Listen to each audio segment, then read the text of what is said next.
What's up, YouTube? God's Trinity coming back at y'all with another podcast. And we're here with Mike and Grand A. And today we're going to be reading another chapter of Genesis. Yes, we're gonna read Genesis chapter 17, and it reads, "And when Abram was 90 years old and 9, the Lord appeared to Abram and said unto him, I am the Almighty God. Walk before me, and be thou perfect.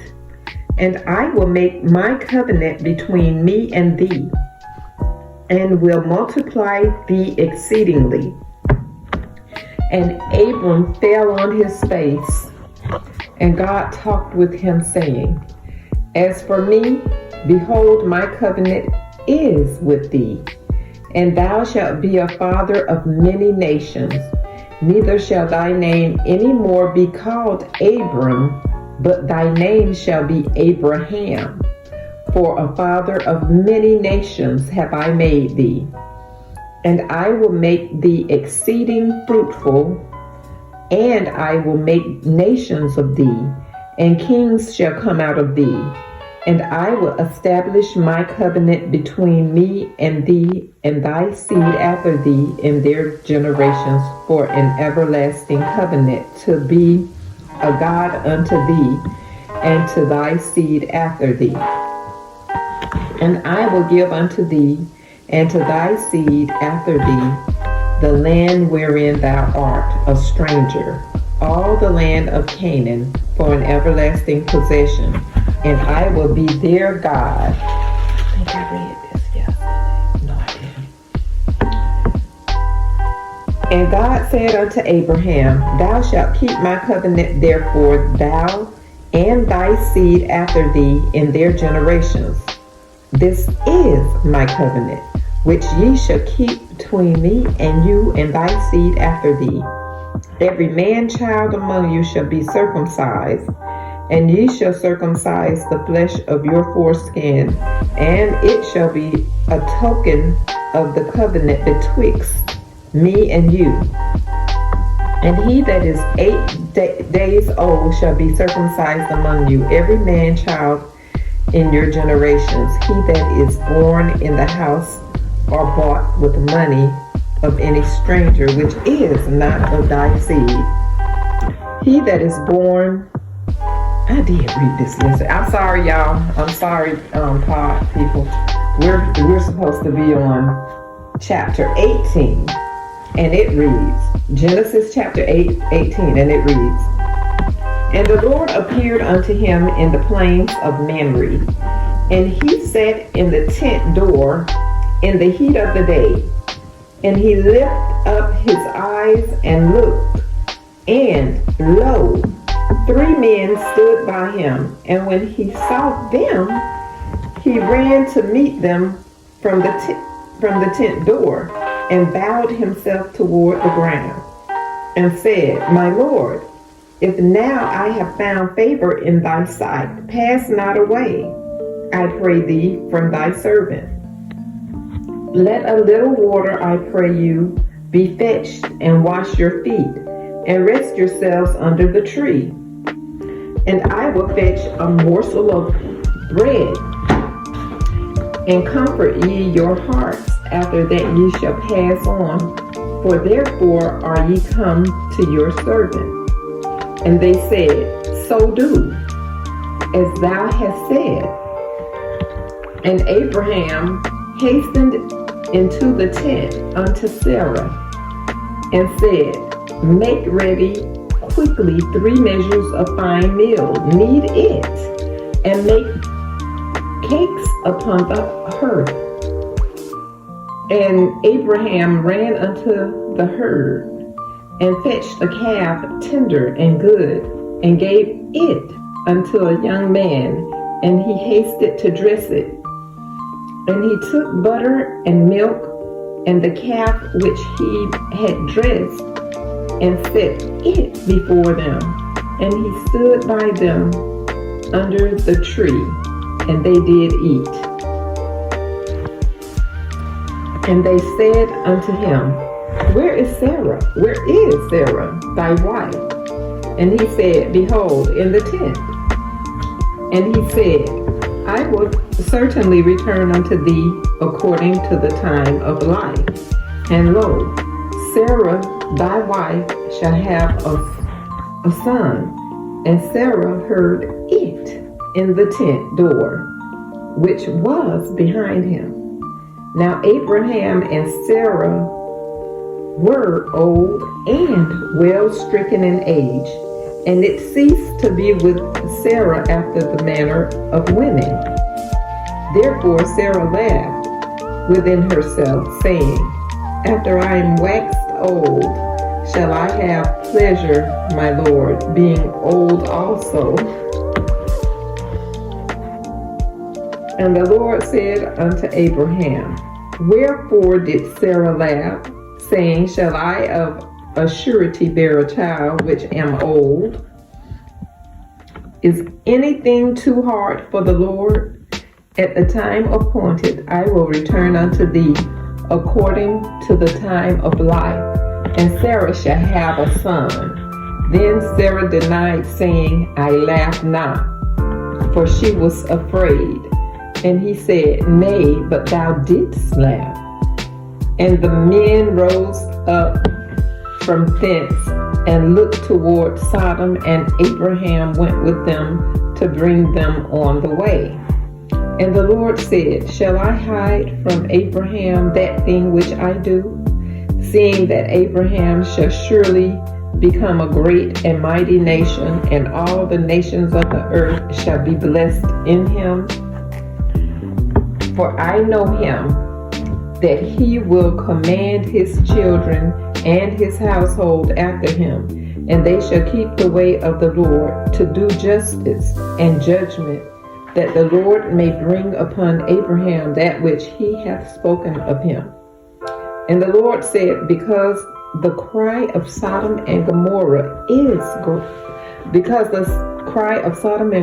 is great, and because their sin is very grievous, I will go down now and see whether they have done altogether according to the cry of it, which is come unto me, and if not, I will know.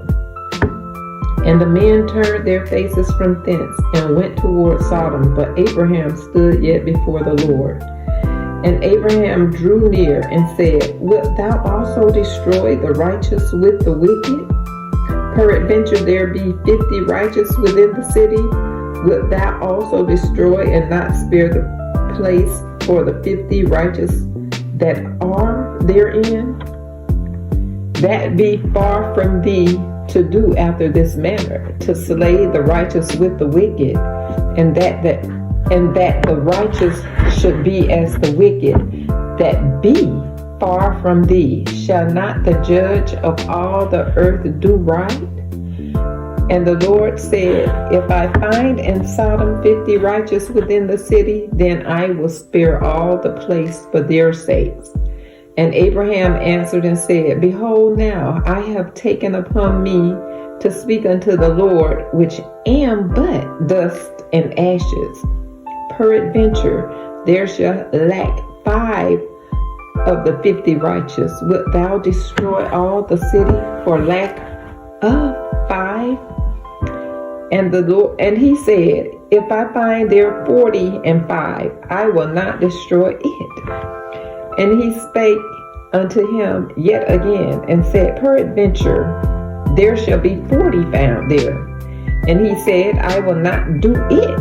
I will not do it for 40's sake. And he said unto him, Oh, let not the Lord be angry, and I will speak. Peradventure there shall 30 be found there. And he said, I will not do it if I find 30 there. And he said, Behold, now I have taken upon me to speak unto the Lord. Peradventure there shall be 20 found there. And he said, I will not destroy it for 20's sake. And he said, Oh, let not the Lord be angry, and I will speak yet but this once. Peradventure 10 shall be found there. And he said, I will not destroy it for 10's sake. And the Lord went his way as soon as he had left communing with Abraham. And Abraham returned unto his place. That's the end of the chapter. That's the end of the chapter. So what can you take out of that chapter? Oh my. Okay. Now we remember that earlier on, a couple of chapters earlier, the Lord came and told Abraham and Sarah that he was going to bless them with a child. Now here come the angels in the first couple of verses telling them that the Lord is about to bless them. Sarah gonna have a child this time next year, or however many times coming, months coming. And Sarah, in her head, she laughing because she old. Yeah. You know. So then the Lord even had to remind them, nothing's too hard for the Lord, you know. Yeah. God can do anything. He created you. He can do anything. So now,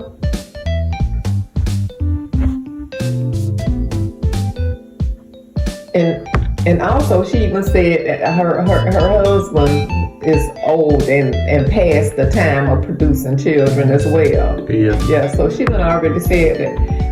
She, in her head, she was saying that, she laughing, that's impossible at this stage. And then so the angel had to remind her that, you know, he had to say, is there anything too hard for God?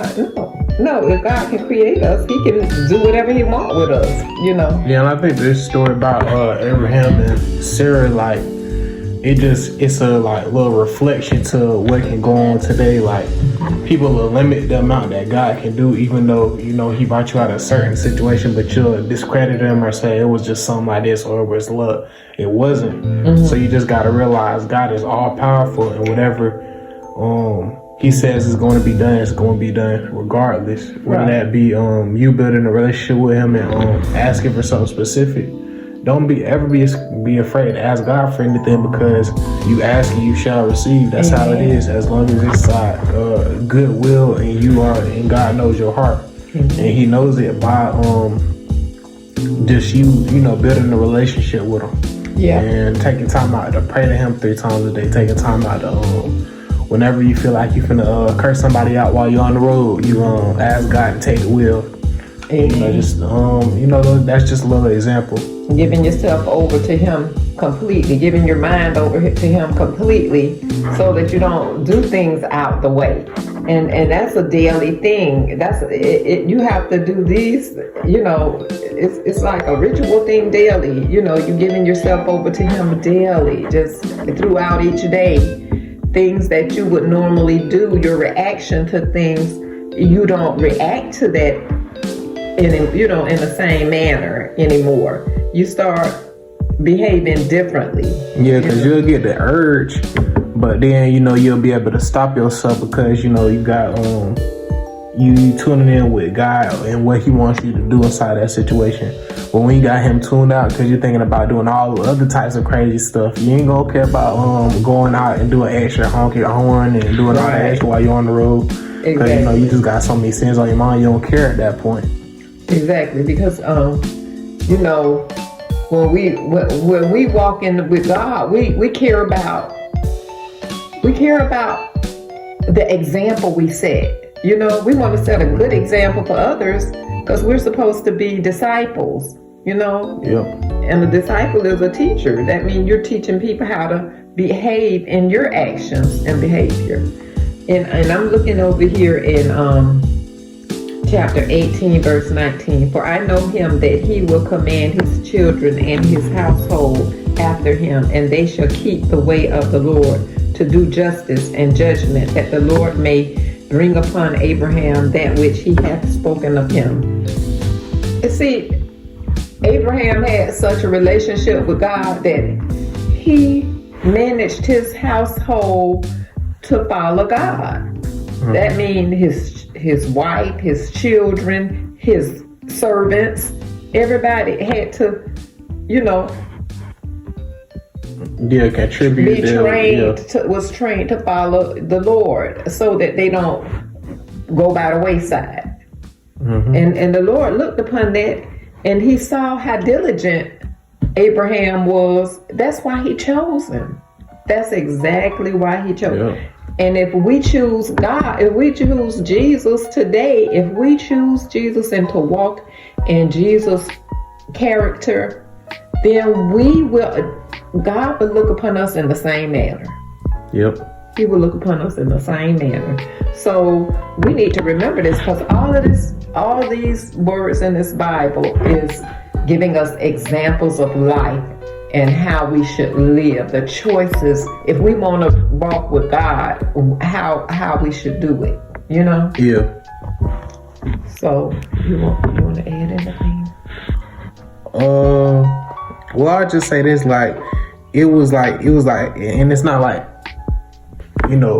managing a household with that many people, with the servants and all that other stuff, to make sure everybody in line, that take a whole bunch of time. But the fact that Abraham was able to, make sure everything was in line consistently, that's why, like you said, I'm pretty sure God was able to check that out and be like, yeah, he's setting a real good example of what, everybody else is supposed to be doing. Like, this is the ideal family household, and ain't even had no kids in there yet, but he knows off rip that Abraham can, manage the household, so he gonna, bless him. Which is why I see, and the thing is, Abraham wasn't perfect, Sarah wasn't perfect, they all made their mistakes inside the book, but God was able to see past that and see the goods that they were doing.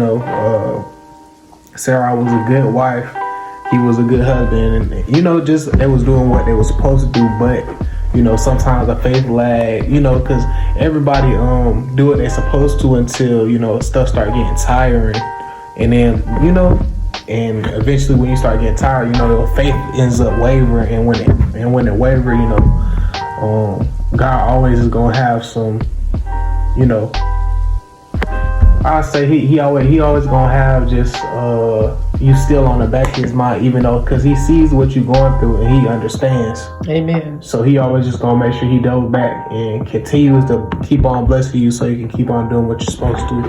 Right, and also you made a point that they didn't Sarah and Abraham didn't have any children, yet they had a house full of people.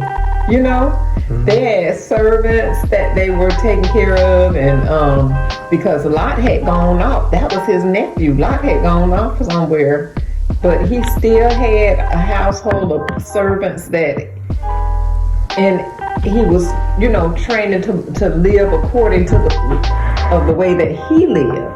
Yeah. So he was a good disciple.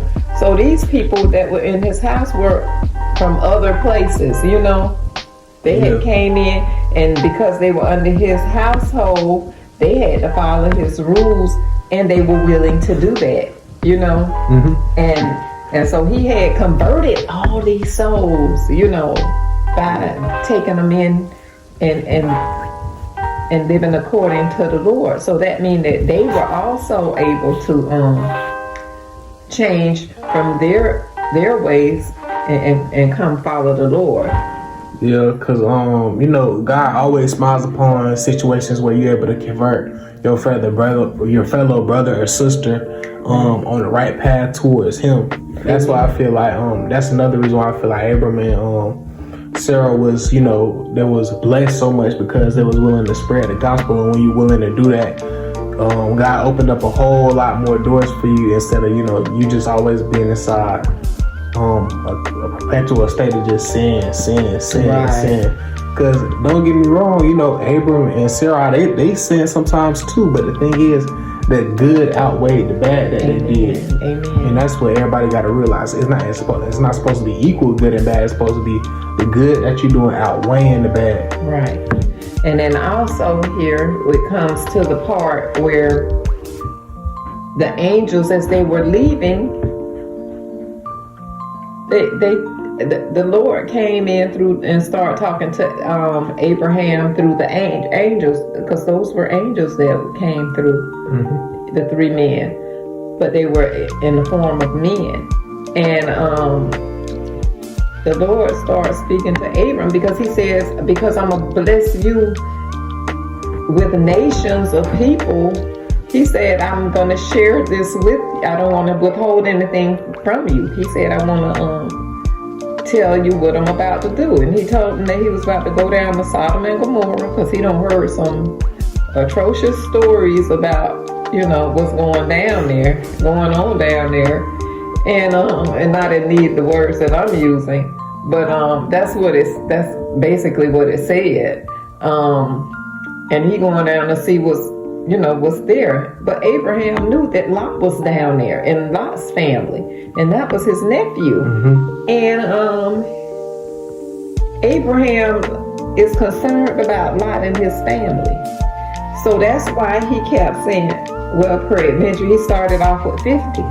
Then he started thinking, Lord, but what if it's not 50 down there? And then he got lower and lower. If Abram had taken it down to 3, Sodom and Gomorrah would still be there.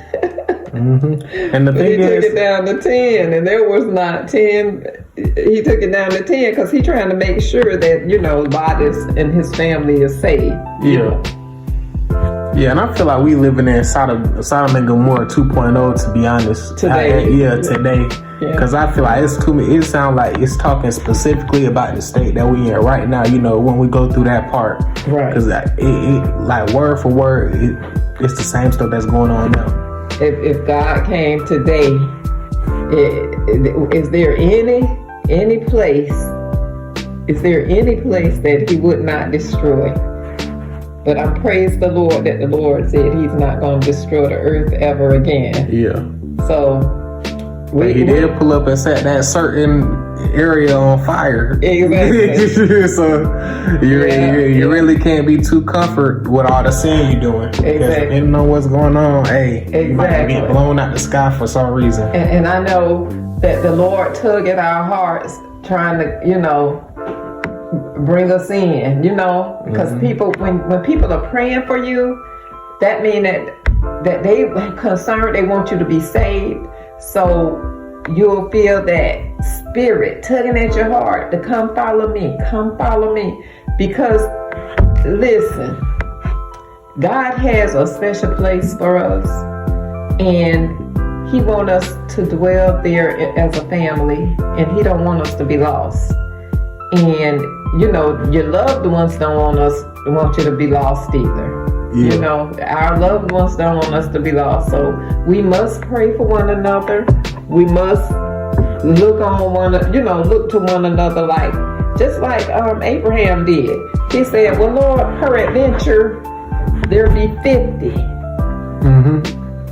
45, and on until we came to 10. Yeah. So this is what we have to do. We have to pray for one another. We have to look out for one another. You know what? If we would sit back and pray and not only just pray, we need to do what the Lord said. We need to forgive one another. We need to have forgiving hearts. We need to have loving, kind hearts. We need to uplift one another, because in this world we all need uplifting, because as it is, it's some stuff going on. People feel a certain type of way with all that jealousy and all that hate in their hearts, and they don't realize that they're blinded. They're blinded by hate, jealousy, contention, all that stuff. It just and then by the time they get led astray with all that, they can barely even feel God tugging on them to come to the right path, just because when you got too much going on, that's just how it is. You end up getting left astray and too far gone sometimes. Exactly. And some people go so far they don't want to go back. They don't have any kind of feelings. You know what I'm saying? They just so disconnected. Yeah, to the point where they just don't care at that point. Right. They don't care one way or the other. Yeah. And that's sad. That is so sad. Because we, you know, when we have love for one another, and not just for ourselves and our family, but for our neighbors and friends and others, because our neighbors are whoever is around us at the time, and we should feel, you know, love our neighbors wherever we are. We should love, you know, one another, because God created us all. And to tell you the truth, if we all came from Adam and Eve, and then after God came and had Noah to build an ark and flooded the earth, then Noah and his wife was from Adam and Eve. Yeah. So look at it like we're all sisters and brothers. We shouldn't be trying to kill each other because of whatever reason at all. Because God created us all. Thou shalt not kill. Thou shalt not steal. Thou shalt not put any God before me. You know, follow all these commandments. Remember the Sabbath day to keep it holy. Yeah. And then the thing is, like, God's patience is so like massive, because it's not even like he asks too much of us. Like, you know, he be asking for the bare minimum just when it comes to the 10 commandments and what he wants you to do on a day-to-day basis. Literally all you got to do is just follow the 10 commandments and just build a relationship with him, and then you'll be on the right track to where you want to be spiritually. But it's just people not even wanting to take out them without a little 1 minute prayer. That's all it takes. It could be 30 seconds. Amen. But people won't even do that little bit, or even check themselves when they get you know, when they sin or ask for forgiveness. They won't. Right. And you know what? A lot of things in your life, in your day-to-day life, will change if you do these things, because you wouldn't have to worry about the overeating, because you'll be doing things in moderation. You don't have to be overweight because you're doing things in moderation. You're going through your day, getting up, doing your routine, you know, routine things, and getting strength from the Word and from the Lord through prayer and reading your Bible. These things, this is what empowers you. Yeah, and that's just how it's meant to be. Like, people wonder why, I don't got enough energy to do this, that. Like, do you consistently pray to God? And for most of those people, it's a no. And you gotta get, and yeah, we wasn't meant to go on, like, we was sitting here physically, you know, by ourselves, but spiritually God is always there, just waiting to just give you that boost. So all you gotta do is ask for it. And people don't know how to ask. They don't feel like asking. They feel like the little 30-second prayer too much, which is not. Right. And the thing is, that's why it's important to teach commandments at a young age and a younger stage, and just teach God's love and everything like that. You know, younger, so eventually when that young grows up, they're gonna want to instill the same values to their kids, and that's how it keep on spreading. But exactly. When each generation, little by little, keep on getting led astray, right, it's just gonna continuously happen. The thing is, it'll work good, just like how we were just talking about, you know, raising them up in the church. But on the other end, people could just be raised up in the streets, not doing anything. Right. And then, you know, that can become generational. It just all depends. It just all depends on what you decide doing with your life and your kids. And when you hear the word, you got to decide if you want to keep in the path you're going, or do you want to live in the light and follow the word? Because if you're living in darkness, without the word in your life, without prayer, you know, without all this encouragement that we need to live in this world, then you're just gonna be lost. But if you go off and decide to seek after the word and ask the Lord for understanding and knowledge as you read it, then you're gonna evolve. You're gonna transform from where you are into a light, and you're gonna understand that God is a provider of everything. Yeah, and the thing is, God, He provided me with just knowledge to know that it's 30 minutes and it's time for us to end the podcast. Until the next chapter 19. All right, this Mike signing out, man. Grand A.